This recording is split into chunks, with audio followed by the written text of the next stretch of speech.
ariko reka nkubaze, numva nshaka kukubwira ijambo ryiza. Iryo jambo ngiye kukubwira niryo nanjye nkunda kwibwira.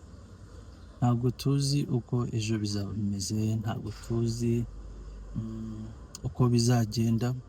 Ijambo ry'Imana riratubwira ngo ibyo bintu byose iby'ejo bizwi nayo, ariko burya hari icyo tuzi, hari icyo dufite twagenderaho, sibyo?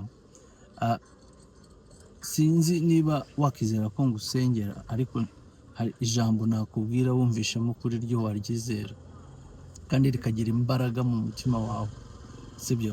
So ibyo nkubwira nibyo nanjye nizera, ibyo nkubwira nibyo byankoreye biri no kunkorera n'uyu munsi, sibyo? So nagira ngo nkusabe rero twizere Imana muri ubu buryo. Imana iyo umuntu ayizeye, ntabwo tuzi Imana, ntabwo twigeze tuyibona, ariko ufashe imbaraga gusa ukavuga ngo ngewe ngiye kwizera Imana, warangiza ukayiha ibyawe byose, ukayiha uko kwizera ufite, irakuvunjira ikakugarurira, bikagaruka ariko hakundi bimeze nk'uko wabiyihaye. Niyo mpamvu ndi kugusaba ngo kuva uyu munsi wafashe ko n'ubundi ntacyo uhomba, ugafata kwizera ufite ukakwiha, sibyo? Icyiza cyo kwizera Imana navuga mu tuntu dutoya nabibonye, ni uko wizeye Imana nta kindi ikuvunjira bihwanye n'imyumvire, sibyo? Ni imbaraga zitagira akagero, ni imbaraga ziza zikaba muri wowe, wangiza ugahita ubona urugero rero reka nduguhe. Wari wabona umuntu ufite kwizera kuvuga ngo uko byagenda kose, nubwo nta kintu naba mfite, nubwo naba ndi kwandavura nubwo naba naburaye, it's okay, ndakomeye, mfite Imana yanjye. Wari wabona undi muntu uvuga ati nubwo nkize, nubwo mfite ubutunzi, nubwo meze nte, mfite Imana yanjye. Wa muntu akaba afite urufatiro ruri hagati, bimeze neza, bimeze nabi, it's okay, nifitiye Imana umugenga w'ibihe. Uyu munsi ushobora kubyuka utameze neza, udafite ubwo bushobozi, ejo ukabyuka ubufite. None wowe wafatira he ko ari Imana?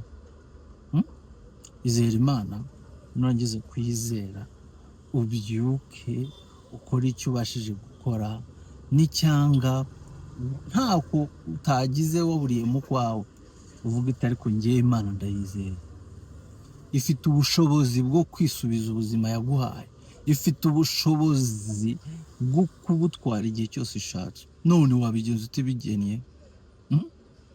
Nagira ngo rero nkusabe kuva uyu munsi wizere Imana, niyo mugenga w'ibihe, bishatse iraguhamagara ukagenda, ntituzongere kukwibuka. Yabishaka ikakubwira ati mva ndaguhaye umugisha, yabishaka akakubwira ati mbaye nitije ibyo wagakwiye kuba bifite mbihaye kanaka. Ariko rinda umutima wawe uyiringire, senga Imana utyo.